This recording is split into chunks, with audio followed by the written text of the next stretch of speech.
Hello friends, welcome to RKS English Learning. Today we will see what is letter writing. Letter writing என்ன பேசிக்காக letter writingங்கிறது வந்துட்டு இப்போ பார்த்தது email writing. Email writing இதுக்கு முன்னாடி பார்த்தது வந்துட்டு ஒரு digital mode to send a letter. இந்த லெட்டர் ரைட்டிங்கிறது வந்து ஒரு normal traditional way of sending letter. இப்போ நமக்கு பார்த்தீங்கன்னா இந்த இன்விடேஷன் லெட்டர்ஸ்னு ஒரு கான்செப்டில் ஒரு 3 ஐடியா இருக்குது. அதாவது என்னென்னா, ஒன்று வந்துட்டு இன்வைட்டிங், இன்னொன்று வந்துட்டு அக்செப்டிங், தேர்டு வந்து டிக்ளைனிங். அதாவது ஒன்று வந்து we are inviting somebody, அதாவது நம்ம ஒரு லெட்டர் எழுதி நீங்கள் வந்து எங்கள் சீஃப் கெஸ்ட்டாக வாங்கன்னு கூப்பிட்றோம். செகண்ட் ஒன்று வந்துட்டு நான் வந்து என்னை சீஃப் கெஸ்ட்டாக somebody is inviting போது நான் ஒரு அக்செப்டன்ஸ் லெட்டர் கொடுக்குறேன். தேர்ட் வந்துட்டு நான் வந்து ஒரு டிக்ளைன் லெட்டர் கொடுக்குறேன். டிக்ளைன் லெட்டர் என்னென்னு பார்த்தீங்கன்னா, என்னால் அந்த சீஃப் கெஸ்ட்டாக இல்லை ஏதாவது ப்ரோக்ராமுக்கு என்னால் வர முடியாது due to some reasons. So மொத்தம் 3 லெட்டர். ஒரு லெட்டர் என்னென்னா, ஒருத்தர் வந்து நீங்கள் இன்வைட் பண்ணுறீங்க, இந்த லெட்டர் வந்துட்டு அக்செப்டன்ஸ் கொடுக்குறீங்க, தேர்ட் வந்துட்டு அதில் போக முடியலன்னா அதை டிக்ளைன் பண்ணுறீங்க. ஸோ இதுதான் வந்து 3 ways of invitation writing letters. First one, why are official invitations are important? Why are official invitations important? First வந்து maintain professionalism. என்னது? First வந்து professionalism வந்து maintain பண்ணணும். professionalismனா ஒரு official mode of exchanging any kind of information. இன்விடேஷன்ங்கிறது வந்து ஒரு இன்ஃபார்மலாக இருந்தால் கூட இது வந்து ஒரு ஃபார்மல் நோட்டு தான். இது வந்து ஒரு ஃபார்மல் நோட்டு தான். ஸோ இதில் வந்து நம்ம வந்து ப்ரொஃபஷனலாக தான் வந்து we have to consider. அப்புறம் வந்து convey respect and clarity. அதாவது உன்னுடைய ஒவ்வொரு லெட்டர்லையுமே இந்த மாதிரி இன்விடேஷன் லெட்டர்ஸ் இருந்தாலே அதில் ஒரு ரெஸ்பெக்ட் இருக்கணும், ஒரு கிளாரிட்டி ஆஃப் ஐடியாஸ் இருக்கணும். அப்புறம் வந்துட்டு ஒரு பெட்டர் கம்யூனிகேஷன் வந்து நீ டெவலப் பண்ணணும் in this kind of letters. இப்போ வந்து what are the components of an official invitation? எந்த லெட்டர் எடுத்தாலுமே இந்த 8ங்கிறது வந்து மேண்டேட். அதாவது எந்த லெட்டர் எடுத்தாலுமே, அது இன்விடேஷன் கிடையாது, நீங்கள் எந்த லெட்டர் எடுத்தாலுமே இந்த 8 பாயிண்ட்ஸ் வந்து மேண்டேட். ஃபஸ்ட் என்னது, ஃப்ரம் அட்ரஸுங்கிறது மஸ்ட்டு, டேட்டுங்கிறது மஸ்ட்டு, ரிசீவர்ஸுங்கிறது வந்து அதாவது டு அட்ரஸ், க்ரீட்டிங் அதாவது எப்படி அந்த லெட்டர் ஸ்டார்ட் பண்ணுறோம், ஃபிஃப்த்து வந்துட்டு purpose of the invitation, sixth வந்துட்டு date, time and venue of the event, seventh வந்து க்ளோசிங் ஸ்டேட்மெண்ட்டு, 8 வந்து சென்டர் சிக்னேச்சர். இங்கே வந்து ஒன்று மிஸ் ஆகும், என்னென்னா டூ அட்ரஸ்க்கு அப்புறம் சப்ஜெக்ட் இங்கே இருக்காது. அதாவது இன்விடேஷன் லெட்டரில் வந்துட்டு சப்ஜெக்ட் வந்து இருக்காது. ஏன்னா ஹெட்டிங்கே நம்ம என்ன பண்ணுவோன்னா இன்விடேஷன் லெட்டர்னு கொடுத்துருப்போம். ஆனால் சப்ஜெக்ட் வந்து நம்ம போடுறது வந்து மஸ்ட்டு. சப்ஜெக்ட்டுங்கிறது நார்மலாக போடணும். அதுதான் அது வந்து கொஞ்சம் ஒரு காமனாக ஃபாலோ பண்ணுறதாயிடுச்சு. இப்போ ஹெட்டிங்கை விட சப்ஜெக்ட் தான் நான் வந்து பார்க்குறாங்க. ஸோ ஹெட்டிங்லாம் முக்கால்வாசி லெட்டருக்கு போடுறது கிடையாது. ஸோ சப்ஜெக்ட்லேயே வி ஆர் கிவிங்னா ஐடியா. ஸோ சப்ஜெக்ட் என்ன எழுதுறதுன்னு சொல்லிட்டு நம்ம இமெயில் ரைட்டிங்கில் பார்த்தோம். அதே கான்செப்ட் தான். 5 to 6 வேர்ட்ஸ்குள்ளார நம்ம சப்ஜெக்ட், அதாவது கான்செப்ட் ஆஃப் த லெட்டர் வந்து நம்ம சொல்லிடணும். அவ்வளோதான். மேக்ஸிமம் 4 to 5 வேர்ட்ஸ் அப்படி தான். இப்போ சென்டர் டீட்டெயில்ஸ்னு பார்த்தீங்கன்னா என்னென்ன இருக்கணும்? இப்போ சப்போஸ் கன்சிடர் பண்ணுங்கள், there are 2 principals from 2 different colleges. ஒருத்தர் வந்துட்டு ஒரு எக்ஸ்ன்ற காலேஜ் வந்து இருந்து ஒய்ன்ற ஒரு காலேஜில் இருக்கிற பிரின்சிபலை வந்துட்டு is inviting him for his college function as a chief guest. இப்போ வந்து அந்த சென்டர் எக்ஸ்ன்றவர் என்ன பண்ணுவார்னா, அவருடைய ஃப்ரம் அட்ரஸ்ஸு, அவரோட நேமு, அவரோட destination and is college name and the அட்ரஸ்னால் பின்கோட்லாம் கிடையாது. Just you have to write the area name and the city name. அவ்வளோதான். இதுதான் வந்து சென்டருடைய அட்ரஸ். டேட்டுங்கிறது சென்டர் அட்ரஸ் கீழே வந்து மார்க் பண்ணிக்கலாம். டேட்டுங்கிறது என்ன மாதிரி போடணும்னா, ஃபஸ்ட்டு டேட்டு, மந்த்து, இயர், அந்த மாதிரி கான்செப்டில் டேட்டு போடலாம்.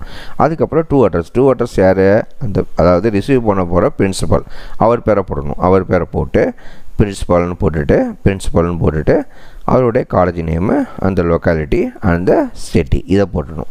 அப்புறம் வந்து சப்ஜெக்ட் நம்ம ஆட் பண்ணணும். Subject for example inviting for the college function அப்படின்னு ஒரு இன்விடேஷன், அதுதான் வந்து சப்ஜெக்டில் வரும். அதாவது inviting you for the college function வரும். இப்போது க்ரீட்டிங் என்னது, dear sir.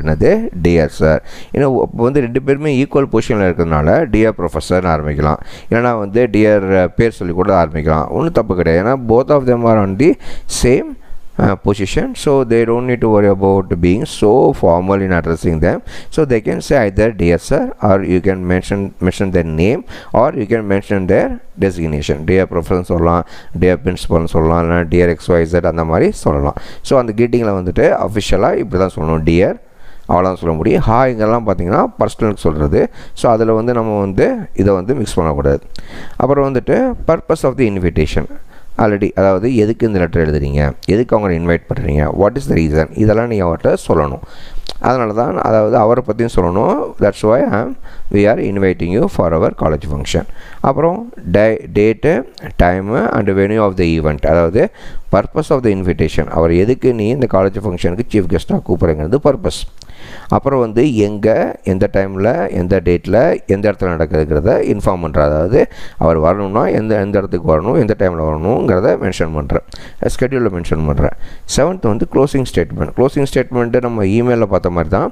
You can say like thank you we are looking forward to hear from you, kindly consider our request, kindly do the needful, kindly kindly come and felicitate our programme. ஃபெலிசிட்டேட்னா வாழ்த்துங்க அப்படின்ற மாதிரி நம்ம வந்து அவங்களை invite பண்ணி இந்த மாதிரி வேர்ட்ஸை வச்சு முடிப்போம்.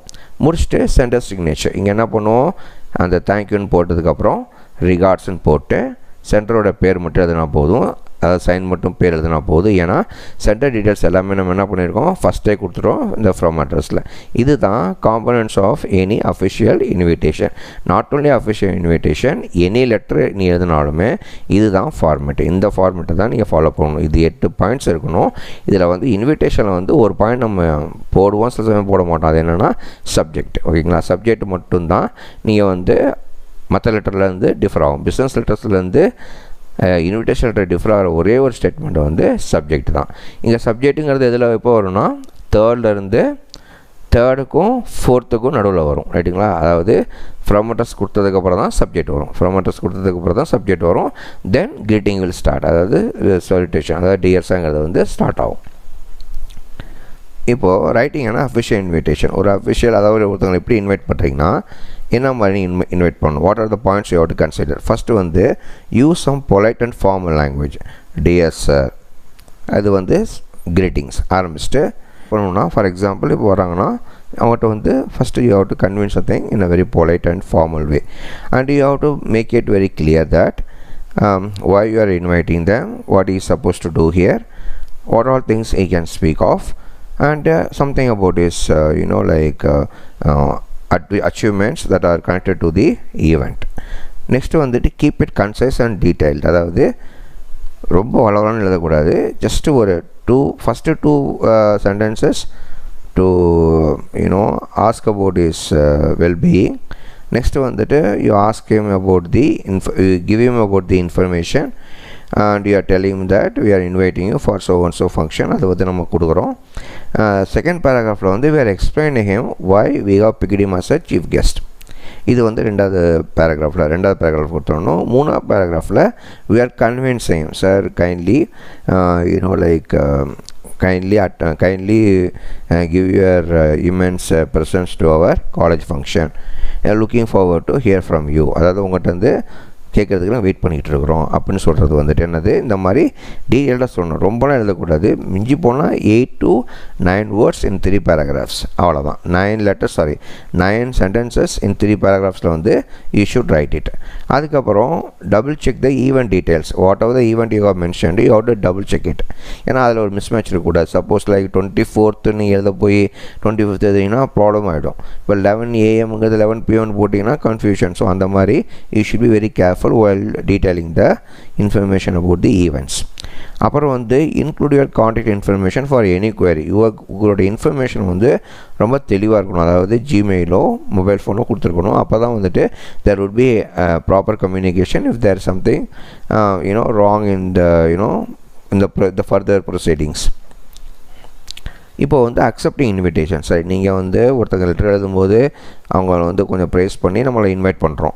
இப்போது as a chief guest I am accepting the letter. So நான் லெட்டர் அக்செப்ட் பண்ணிவிட்டு ஐ ஷுட் சென்ட் லெட்டர் இல்லைங்களா. என்ன எழுதணும்னா first I have to send a thanking note to the sender. First பேராகிராஃபில் வந்து தேங்க் நோட் தான் இருக்கணும். தேங்க் நோட்டில் என்ன சொல்லணும்னா, அதாவது தேங்க் பண்ணணும் அவங்கள வந்து, sir thank you for selecting me to be the chief guest of your college function. I am really honored by your humble gesture, full stop அப்படின்னு சொல்லிவிட்டு நீங்கள் வந்து ஆரம்பிக்கணும். நெக்ஸ்ட் வந்து என்ன சொல்லணும், கன்ஃபார்ம் யுவர் அட்டெண்டன்ஸ். என்ன சொல்லணும்னா you have to tell them that you are going to attend the function. Third வந்துட்டு mention some enthusiasm or appreciation. என்னன்னா நீங்கள் சொல்லணும் வந்து you should write this kind of statement. அதனால சொன்னால் I am very eager to meet all you people to take part in that gracious occasion. I want to be a part of that occasion and be with you people. And I hope that that opportunity that will be a great opportunity. That will be a great opportunity for me to be a part of such a wonderful function. So likewise you have to give them some praising about the event. Last வந்து reconfirm event details. அதாவது again வந்து you reconfirm it. On 25th I would be there, something like that. So first day நம்ம வந்து confirm பண்ணிட்டோம். லாஸ்ட்டில் வந்துட்டு we are making it sure that the particular date is opt. அவ்வளோதான். இப்போது invitation accept பண்ணியாச்சு. Suppose like you are not able to attend the interview due to some reason. அதாவது நீங்கள் wanted to attend the interview attend that function, but still like you are not able to attend it due to some reason. அதை நீங்கள் எப்படி வந்து convince பண்ணுவீங்க? இப்போ first இடத்துல என்ன பண்ணணும்னா எக்ஸ்பிரஸ் கிராட்டிடியூட். என்னன்னா சார், அதாவது அக்செப்டிங் லெட்டர்லையுமே டிக்ளைனிங் லெட்டர் ரெண்டுலேயுமே அந்த ஒரு எக்ஸ்பிரஸ் கிராட்டிடியூட் இருக்கணும். அதாவது you have to express gratitude. என்ன சொல்லணும்னா thank you so much sir for your kind invitation, but I am not able to attend that function due to some unavoidable personal reasons. அப்படின்னுட்டு politely decline with a valid reason. First paragraph சொன்னதுக்கப்புறம் second paragraphல give reasons. Sir, on that day I have some major operation to be done in the so and so hospital, so that I won't be able to come. The appointment is already fixed, so I can't avoid it. So kindly if there is any possibility, alter the date. I'll come and grace the occasion. Likewise நான் சொல்கிறது புரியுதா உங்களுக்கு? அதாவது நீங்கள் டயத்தை மாற்றிங்கன்னா நான் வந்து participate பண்ணுறேன் sir, because I don't miss that opportunity. So என்னாகும், இதில் வந்து நீங்கள் வேணான்னு சொன்னால் கூட you are telling them that you are willing to come, but still there are problems that stop you from going there. நான் சொல்கிறது புரியுதா உங்களுக்கு? இந்த மாதிரி சொல்லணும். Suggest and alternative interaction. நான் சொன்ன மாதிரி இப்போ முடியாது, இன்னொரு நாள் நீங்கள் பண்ணால் கூட நான் வர்றேன்ற மாதிரி நம்ம வந்து சொல்லணும். அதாவது டிக்ளைனிங்கில் வந்து என்ன சொல்லணும்னா ஃபஸ்ட்டு உங்களோட கிராட்டிடியூடை சொல்லணும். நெக்ஸ்ட்டு வந்துட்டு உங்களோட ரீசனை வந்து பொலைட்டாக சொல்லணும். தேர்டு வந்து இஃப் தேர் இஸ் அதாவது future possibilities of attending the function in that காலேஜுங்கிறதையும் நம்ம வந்து மென்ஷன் பண்ணணும். இப்படி தான் வந்துட்டு you have to write a declining invitation. So I have given you some sample invitation letters. First one is official invitation letter. How to invite a person. நான் சொன்ன மாதிரி ஃபஸ்ட் எடுத்தோன்னே சென்டருங்கிறது வந்து ஃப்ரம் அட்ரஸ், அப்புறம் டேட்டு, டூங்கிறது வந்து recipient address, அதுக்கப்புறம் subject போட்டுறீங்க, அதுக்கப்புறம் டிஎஸ்ஆன்னு ஆரம்பிக்கிறீங்க, இல்லைனா ஒரு பேரை வச்சு ஆரம்பிக்கிறீங்க, ஏதோ ஒன்று. அதாவது ரெண்டு பேரும் ஒரே ஏஜாக இருந்தீங்கன்னா you can start with that particular person's name, or else you have to start with dear sir or ma'am. It's better you start with dear sir, that is good for you. இப்போ பாருங்கள் எப்படி வந்து invite பண்ணுறோன்னு. We are delighted to invite you to the particular event name போட்டுட்டு ஹாஸ்டல்னா organised by so and so. This event will be held on so and so date போட்டுறீங்க. அதுக்கப்புறம் purpose of this event, எதுக்கு அந்த event conduct பண்ணுறீங்கன்னு சொல்லிவிட்டு you should explain that event. After that you should tell them, அதாவது first பேராகிராஃபில் you greet them and inform them about the event and the date. இந்த செகண்டில் வந்துட்டு you explain the purpose of that event. Third வந்து you request them to be present in that function. அவ்வளோதான். இப்போ last வந்து என்னங்கன்னா ஒரு formal closing that's called என்ன சொல்கிறோன்னா கைண்ட்லி டூ த needful, kindly consider request, kindly grace த ஒகேஷன். லைக்வைஸ் அதாவது எப்படின்னா official லெட்டருடைய ஒரு அஃபிஷியல் இன்விடேஷன் லெட்டர் இப்படி தான் இருக்கும். இப்போ செகண்ட் வந்து அக்செப்டன்ஸ் லெட்டர் என்னது, அதே மாதிரி from address, to address, date எல்லாமே அதே மாதிரி வந்துடும். இப்போ வந்து சப்ஜெக்ட் வந்து என்னது அக்செப்டன்ஸ் ஆஃப் இன்விடேஷன் டு அந்த ஈவெண்ட் பேரை போட்டுருங்க. இப்போ டிஎஸ்ஆன ஆரம்பிங்க பாருங்கள். Thank you for your kind invitation to the event on so and so date. I am please to confirm my attendance at the event. அதை என்ன சொல்கிறாங்கன்னா ஃபஸ்ட்டு வந்து you thank them, then you confirm it. Second paragraph பாருங்கள். I ஆம் looking forward to meeting, அதாவது you are showing some enthusiasm, அதாவது you are delighted to meet those people, you are delighted to meet those people, you want to meet those people, you want to be a part of that event. So அதை வந்து நீங்கள் வந்து இங்கே கொஞ்சம் அழுத்தி சொல்லணும். At the same time you ask some doubts also. If at all there are certain things that you have to prepare while attending the program, so you should request them by putting the statement, please let me know if there are any preparations or documents required in advance. அதாவது எதாவது இருந்தால் எனக்கு சொல்லுங்கள். இது வந்து just for our own awareness. புரியுதுங்களா? இப்படி தான் வந்துட்டு you should write the second paragraph. Third paragraph வந்து நார்மலாக thank you once again for including me, for inviting me போட்டு ஃபார்முலா முடிச்சுட்டு சின்சியர்லி ரிகார்ட்ஸு இந்த மாதிரி வேர்டை போட்டு உங்கள் பேரை போட்டால் போதும். ஏன்னா மேலேயே உங்கள் நேமு டெசிக்னேஷன் எல்லாமே வந்துடுது. புரியுதுங்களா? This is what an acceptance letter. இப்போ மூணாவதாக பார்க்குறது வந்து டிக்ளனேஷன் லெட்டர். என்னது? Declination letter, declining letter. எப்படி டிக்ளனேஷன் லெட்டர் எப்படி எழுதுறது? அதே மாதிரி தான் ஃப்ரம் அட்ரஸ் டு அட்ரஸ் எல்லாமே வந்துடும். சப்ஜெக்டில் வந்து ரிக்ரெட்ஃபுல் டிக்ளைன் ஆஃப் இன்விடேஷன். ரிக்ரெட்ஃபுல்னால் வருத்தத்துக்குரியன்னு அர்த்தம். வருத்தத்துக்குரிய மறுப்பு அப்படின்னு வந்து சுத்த தமிழில் வரும். இப்போ பாருங்கள், இதுலேயும் வந்துட்டு நம்ம எப்படி அக்செப்டன்ஸ் லெட்டர் எழுதணுமோ அதே மாதிரி தான் டிக்ளனேஷன் லெட்டர்லையுமே எழுதுவோம். Thank you for your kind invitation. Thank you for your kind invitation to the so and so event. I really appreciate the opportunity and your thoughtfulness. அதாவது ஃபஸ்ட்டு வந்து என்ன பண்ணுறோம்? தேங்க் பண்ணிவிட்டு அவங்கள அப்ரிஷியேட் பண்ணுறோம். இதுதான் வந்து ஃபஸ்ட்டு பேராகிராஃபுடைய கான்செப்ட், 2 சென்டென்ஸ். தேர்டில் வந்துட்டு you give the reason why you won't be able to attend the function. புரியுதுங்களா? ஃபஸ்ட்டு என்னது? You greet them and appreciate them. அது first paragraph. Second paragraph give the reason.